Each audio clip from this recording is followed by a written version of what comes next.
সুপ্রভাত আমার প্রিয় বন্ধুরা, তোমরা সবাই কেমন আছো? আশা করি তোমরা যে যেখানেই আছো অনেক ভালো আছো এবং সুস্থ আছো। আমিও ভালো আছি।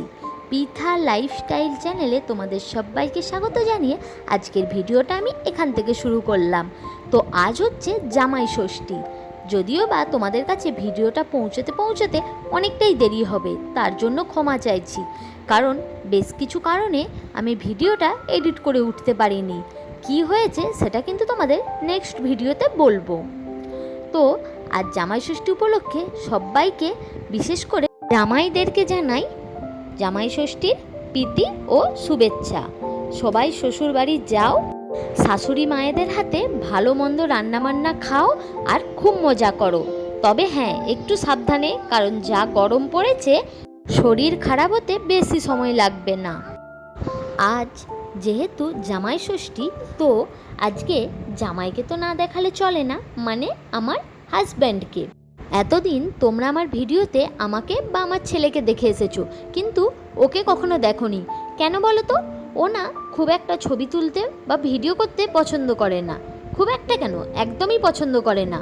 ওই ধরে বেঁধে জোর করে কখনো কখনো একটা আধটা ছবি তুলে, ব্যাস এতটুকুই। কি বলো তো, কিছু কিছু ছেলেরা এমন হয়। আচ্ছা, তোমাদের হাজব্যান্ডেরাও কি এই রকমই? আমাকে কমেন্ট করে জানিও কিন্তু। তো বন্ধুরা, আজকের ভিডিওটা একদমই স্কিপ করবে না, পুরো ভিডিওটা দেখো। আর হ্যাঁ, তুমি যদি আমার চ্যানেলে নতুন বন্ধু হও তাহলে চ্যানেলটি সাবস্ক্রাইব করে দিও। আর ভিডিওটা যদি এখনও লাইক না করে থাকো, ঝটপট করে একটা লাইক করে দাও আর ভিডিওটা শেয়ার করে দিও। আজ ভিডিও শুরুতে তোমাদের সঙ্গে অনেক কথা বলে ফেললাম, তো চলো আর বেশি কথা না, এইবারে ভিডিওটা তোমরা দেখে নাও যে আজ সারাদিন কিভাবে কাটালাম আর কি করলাম। আজ সকালের মা ছেলের ঘুমটা ভেঙেছে কিন্তু ওই যে ট্রাক্টরের আওয়াজে। আমাদের বাড়ির পরেই এই রকম পুকুর আর তারপরেই সুন্দর মাঠ রয়েছে। আর এদিকে দেখো, এখানে মা ভাজার সমস্ত সবজিগুলো কাটছে আর আমি এদিকটা শাকগুলো বেছে নিচ্ছি। এখানে মাটনটা সুন্দর করে ধুয়ে নুন হলুদ মাখিয়ে রেখেছি। জামাই ষষ্ঠী মানে মাটন তো মাস্ট। এরপরে এদিকে রান্নাবান্নাটাও কিন্তু বসে গেছে। এখানে আমি কুমড়ো দিয়ে বেসনগুলো ভেজে নিচ্ছি। আমি রান্না করছি না, রান্নাটা মা করছে, আমি একটু মাকে শুধু রান্নাবান্নাতে হেল্প করছি।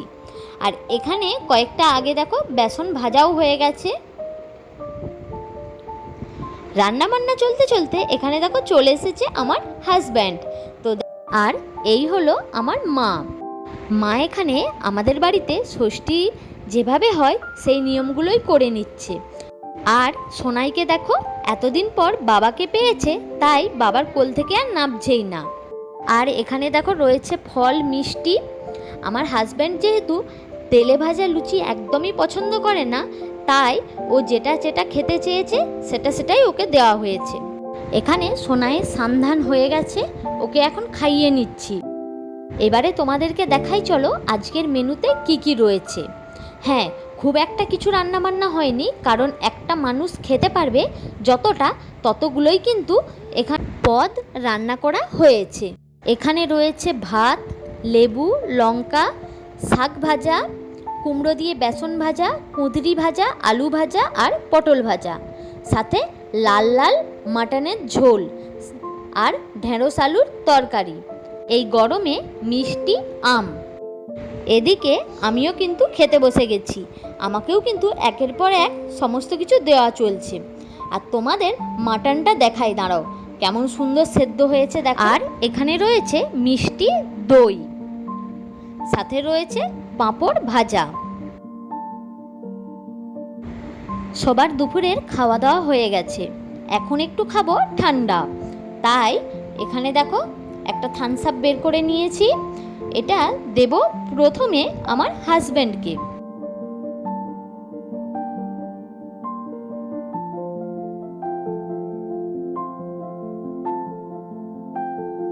এখন বিকেলবেলা, দেখতেই পাচ্ছ রেডি হয়ে নিয়েছি। বেশ কিছুদিন হলো এসেছি বাপের বাড়ি, এইবারে ফিরে যাওয়ার পালা। কিছু করার নেই, এটাই আমাদের জীবন, এটাই মেয়েদের জীবন। আর এখানে সোনাইকে দেখো, একদম সুতির একটা হালকা পাতলা জামা পরিয়েছি। আমাদের মা ছেলেকে কেমন লাগছে কমেন্ট করে জানিও। এরপরে বেরিয়ে পড়েছি, সামনে ওই যে যাচ্ছে আমার হাজব্যান্ড আর পিছনে আমি আর সোনাই। তো বন্ধুরা বাড়ি পৌঁছেও গেছি। তো আজকের ভিডিওটা এখানেই আমি শেষ করছি। দেখা হচ্ছে নেক্সট ভিডিওতে খুব তাড়াতাড়ি। আজকের মতো এখানেই টাটা।